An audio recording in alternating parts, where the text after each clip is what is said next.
Hello guys, welcome to Eesha YouTube channel. మీకు ఈ video నచ్చితే ప్లీజ్ ఫ్రెండ్స్ లైక్ చేయండి, షేర్ చేయండి, సబ్స్క్రైబ్ చేయండి, కామెంట్ మాత్రం తప్పకుండా చేయండి. మరిన్ని వీడియోస్ కోసం నా ఛానల్ సబ్స్క్రైబ్ చేశారని అనుకుంటున్నాను. నిజంగా ఇమాన్యుల్ కళ్యాణ్ అయితే సూపర్. భరణి గారి గురించి ఇమాన్యుల్ ఆడతారు, కళ్యాణ్ గురించి శ్రీజ గురించి కళ్యాణ్ ఆడతారు. నిజంగా హైలైట్ అనిపించింది. మీకు ఎంతమందికి అనిపించిందో ప్లీజ్ కమెంట్ చేయండి.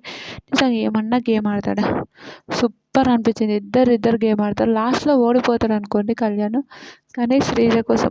కానీ ఇమాన్యుల్ మటుకు ఇచ్చి పడేసిండు అనుకో, సూపర్. అబ్బాబ్బాబ్బా, ఇట్లా గేమ్స్ ఆడితే నిజంగా విన్నర్ అయ్యే ఛాయిస్ కూడా ఉంటుంది ఇమాన్యుల్.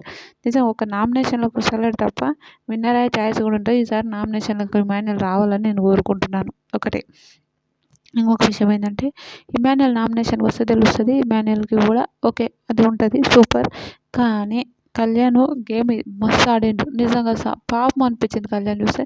కళ్యాణ్ చాలా గేమ్ గెలిపేయాలని చాలా ట్రై చేసింది, కానీ అది రాలేకపోయింది. ఒక చిన్న మిస్టేక్ వల్ల. అది ఓకే, ఒప్పుకుందాం. కానీ తర్వాత కళ్యాణ్ చాలా బాధపడతాడు. రియల్ చెప్తా, అయ్యో గేమ్ ఆడలేకపోతే కదా, అయ్యో ఓడిపోతే కదా, అయ్యో శ్రీజను ఓడగొడుతుంది కదా అని ఒక ఒపీనియన్తోనే పాపం అనిపించింది నాకు. రియల్ కళ్యాణ్ ఓడిపోవడం ఏంది అని అనిపించింది. ఓకే, ఒక సిచ్యువేషన్లో అన్నీ మనమే గెలుస్తామని లేకుంటే కళ్యాణ్ బాధపడుతుంటే కూడా శ్రీజ అదే చెప్తుంది, అన్నీ మనమే గెలుస్తామని లేదు కదరా, ఒకసారి ఓడిపోతాం కూడా ఓడిపోతాం, ఎందుకు నువ్వు దాని గురించి అంతా ఆలోచించడం ఎందుకురా, వదిలిపెట్టేసే, దాని గురించి వదిలిపెట్టేసే అని శ్రీజ చాలా బాగా మాట్లాడుతుంది. కళ్యాణ్ కూడా లేదురా లేదురా అని ఫుల్ బాధపడుతుంటుంది. నాకైతే చాలా బాధ అనిపించింది నిజంగా.